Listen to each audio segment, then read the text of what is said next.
Bonjour et bienvenue dans Dungeon Attack.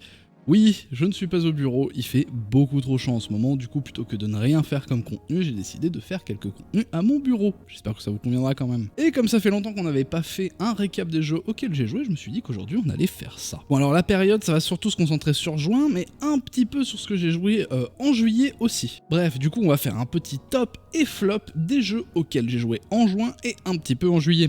Allez, on va commencer tout de suite avec 5-2-1-1. Alors 5-2-1-1, c'est un jeu de cartes rapide. En fait, les joueurs et les joueuses doivent marquer le plus de points possible en essayant d'avoir des majorités de couleurs, ou alors en ayant un nombre exact de petits lézards qui s'appellent des cododos.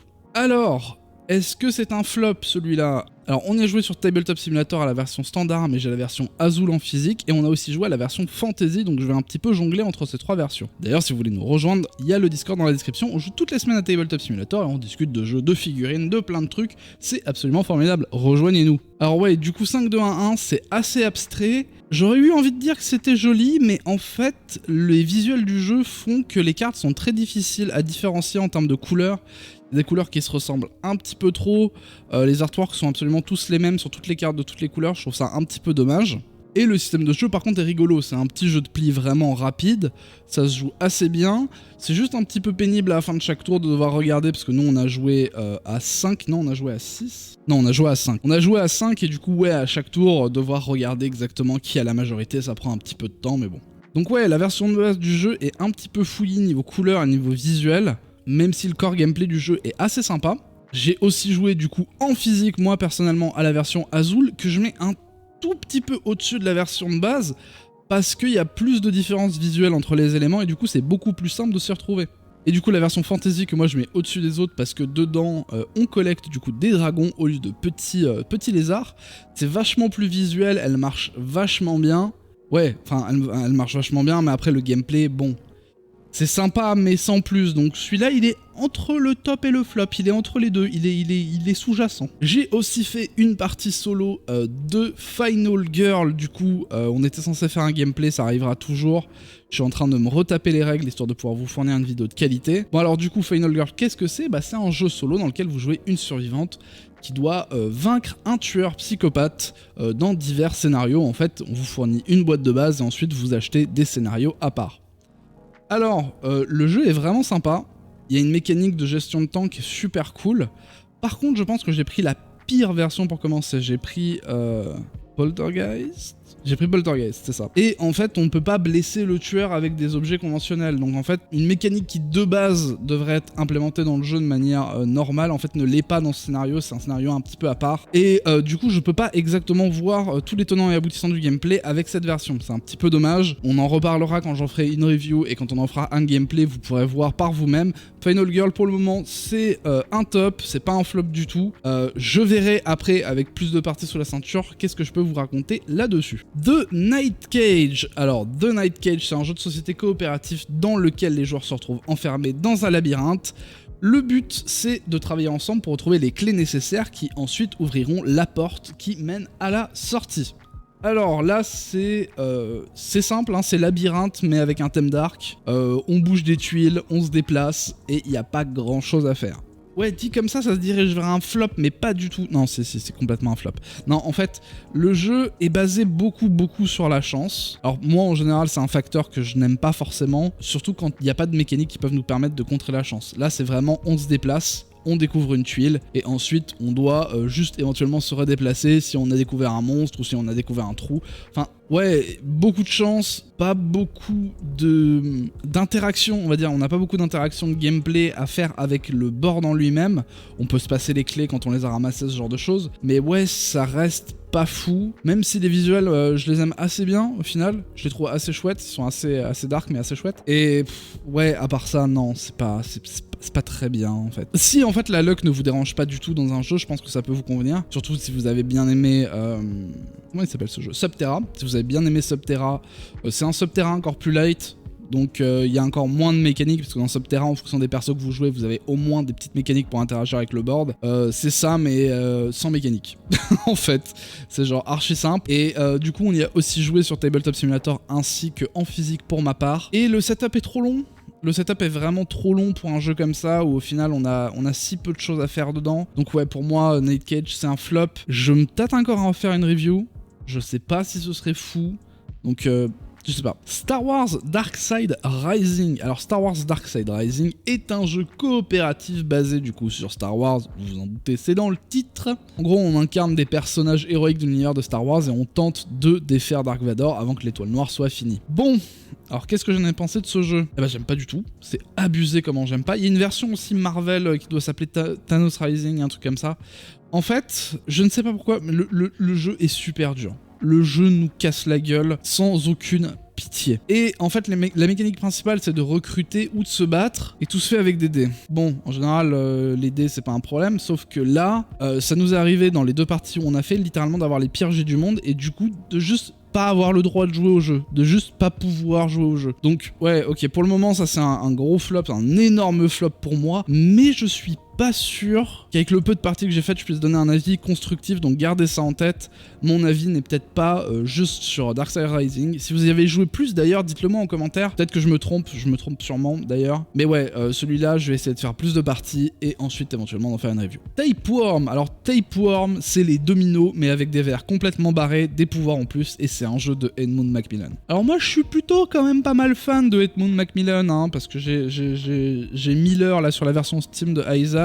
J'avais au moins 200 heures sur la version Flash et je dois avoir 500-600 heures en craqué quand à l'époque j'étais étudiant et que j'avais pas l'argent pour acheter le jeu. J'ai bien entendu remboursé ma dette parce que j'ai carrément précommandé du coup Binding of Isaac 4 Souls qui devait arriver à la fin du mois, et ça par contre on va le décortiquer, on va faire tout avec, je vous le promets, parce que j'adore l'univers de Binding of Isaac et on va en parler. Bref, Tapeworm, qu'est-ce que c'est? Donc je le disais plus tôt, c'est un espèce de petit jeu de placement de tuiles où en fait le but du jeu c'est de vider sa main de tous ces dominos. Donc pour cela on peut les placer comme on veut, il faut juste respecter les couleurs et ensuite on a des petits pouvoirs en plus qui nous permettent de faire des choses comme couper des verres pour rajouter d'autres verres ou faire piocher nos adversaires pour pas qu'ils gagnent, etc., etc. Bon alors c'est simple, c'est super fun à jouer, c'est très très drôle. Nous en fait ce qui se passe quand on fait nos sessions Tabletop Simulator sur notre Discord, en fait on joue toujours à quelques gros jeux et ensuite on finit la session par un petit truc. Pendant longtemps ça a été Soul Clover, le petit truc, je crois qu'on a fait une quinzaine de parties je pense sur Soul Clover, et Tapeworm il rentre dans cette catégorie petit jeu de fin de session ou petit jeu filler entre 2 gros jeux, et il marche super bien. Donc ouais, Tapeworm je vous le recommande vraiment, pour moi c'est carrément un top et je pense que je vais le prendre en physique parce qu'il m'intéresse vraiment et je le veux dans ma collecte. Ah là on va rentrer dans, attention,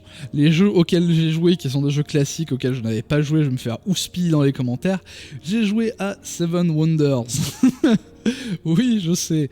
Seven Wonders, du coup, c'est un jeu de civilisation dans lequel, en fait, vous essayez de construire la cité la plus prestigieuse possible en achetant des améliorations qui snowball en fonction des différents âges. Il y a 3 âges dans le jeu. Par exemple, si vous achetez une carte dans l'âge 1, vous pouvez avoir une upgrade gratuite dans l'âge 2, et ainsi de suite, ainsi de suite. Et alors, qu'est-ce que j'en pense? Bah, c'est bien, en fait. Je savais que c'était bien sans y jouer, hein, parce que j'ai joué à la version duel, mais je préfère la version duel, en fait. Je trouve les visuels plus rapides à comprendre, les enchaînements plus faciles à placer, et la partie est plus rapide, donc pour moi Seven Wonders Duel est la version juste un tout petit peu au-dessus de Seven Wonders, mais pour un jeu à plein de gens, on y a joué à 5, non on y a joué à 6, non on y a joué à 5, non on y a joué à 5, c'est dur les chiffres, ils font des formes et tout, bref, du coup on y a joué à 5, et franchement ouais j'ai passé un bon moment, je pense que ça a été l'avis général sur les gens qui ont joué avec moi sur Discord, tout le monde a passé un bon moment, c'est sympa, c'est chouette, c'est assez visuellement joli, même si comme je disais il y a quelques petits pictogrammes qui dans cette version matchent pas des masses, et la version duel est mieux là-dessus. J'ai aussi joué à Azul, oui, c'est ce que je disais, c'est la liste des jeux très connus auxquels je n'avais pas joué.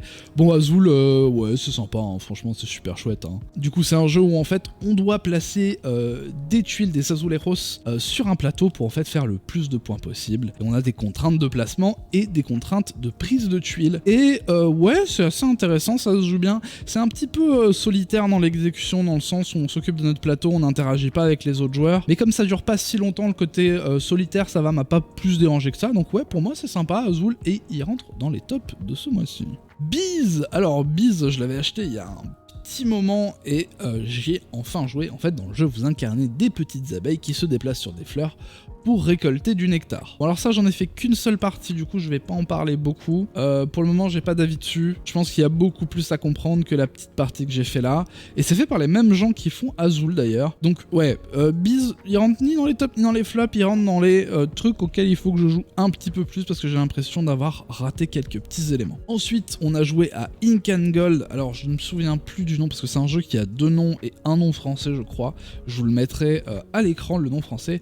Bon alors ça c'est un jeu de push your luck basique, hein. Vous rentrez dans une caverne, il y a des gemmes qui apparaissent sur le plateau. Si vous partez, vous rentrez les gemmes et vous les sécurisez dans votre coffre. Si vous restez, vous avez la chance de prendre plus de gemmes, mais aussi de prendre plus de risques et d'être éliminé et de perdre toutes vos gemmes, sauf celles que vous avez mis dans votre coffre. Bon, alors ça c'est vraiment super simple, c'est chouette, c'est joli. J'ai pas grand chose à dire de négatif dessus, ni de positif. C'est là, ça se joue et c'est sympa. Donc un demi-top, un quart de top. J'ai joué encore une fois à Draftosaurus et j'aime beaucoup Draftosaurus. Du coup, moi j'en ai fait la review il y a un petit moment, j'avais apprécié le jeu et je l'ai fait découvrir du coup aux gens de mon Discord et tout le monde est assez d'accord pour dire que ça se prend pas la tête, que ça se joue bien, que c'est joli, que les meeples sont super chouettes, les meeples dinosaures ils sont absolument super beaux. Mais en fait moi du coup j'ai joué à Marina et Aerial Show en plus parce que je les ai pris en physique pendant les soldes de Philibert et ça par contre j'en ferai une review. Donc Draftosaurus j'en parle pas plus, ça reste dans les tops, c'est super cool, ça coûte pas cher en plus, donc si vous voulez jouer avec des enfants, des adultes, c'est super chouette Draftosaurus, je vous le recommande chaudement. Funfair, alors Funfair c'est en train de se transformer en un de mes jeux favoris je pense. Funfair en fait c'est un jeu de création de parc dans lequel il va falloir faire des attractions mais les améliorer un petit peu comme un jeu vidéo et avoir en gros le plus de points à la fin de la partie avec des objectifs divers à remplir. Un marché central, donc une zone de draft open pour tous les joueurs. C'est chouette, c'est joli, je vais pas vous en dire plus parce que la review pour Funfair elle est écrite. Elle va être tournée bientôt, j'espère que je vais pouvoir vous faire des jolis plans de Funfair. Ça va être un petit peu dur parce que c'est beaucoup de cartes, je sais pas exactement comment les montrer mais je vais me défoncer pour faire en sorte que mon enthousiasme pour le jeu transparaisse à la caméra. En tout cas ouais, Funfair c'est bien, jouez-y et attendez ma review parce qu'elle arrive. Hit Pedal to the Metal. Je l'ai dit avec le pire accent français du monde.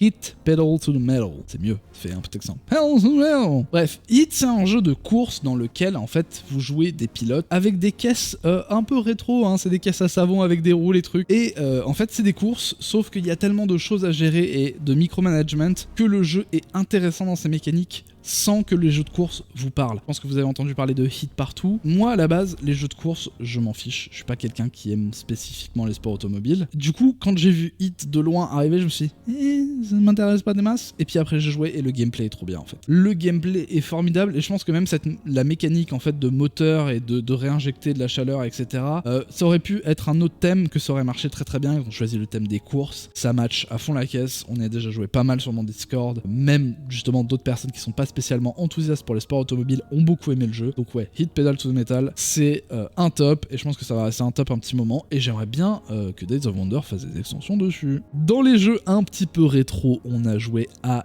Hero Quest. Pas la nouvelle version, l'ancienne version. Et que dire de Hero Quest? Bah Hero Quest en fait c'est un dungeon crawler mais super light. C'est un peu My Baby First Dungeon Crawler en fait.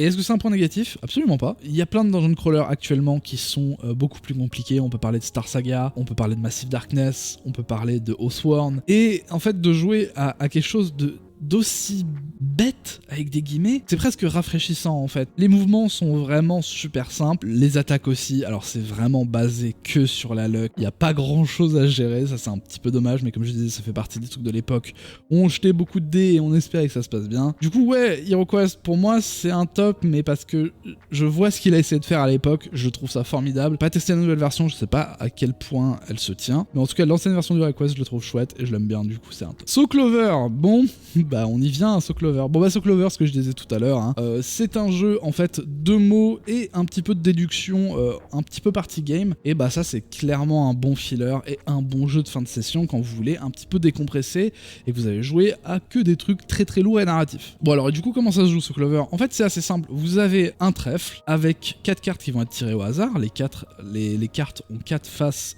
sur tous les côtés avec des mots différents, et en fait vous allez avoir 2 cartes côte à côte et il va falloir faire correspondre un mot avec les 2 autres mots que vous avez trouvés. Et ensuite vous allez tirer une 5e carte, mélanger le paquet, le montrer à tout le monde, et en fait ils vont juste voir les mots que vous avez écrits et ils vont devoir retrouver en fait qu'est-ce que vous avez eu comme carte pour vous donner ce raisonnement-là. Fun, c'est drôle, ça se prend pas la tête, ça se joue vite, ça se comprend vite, ça s'explique vite.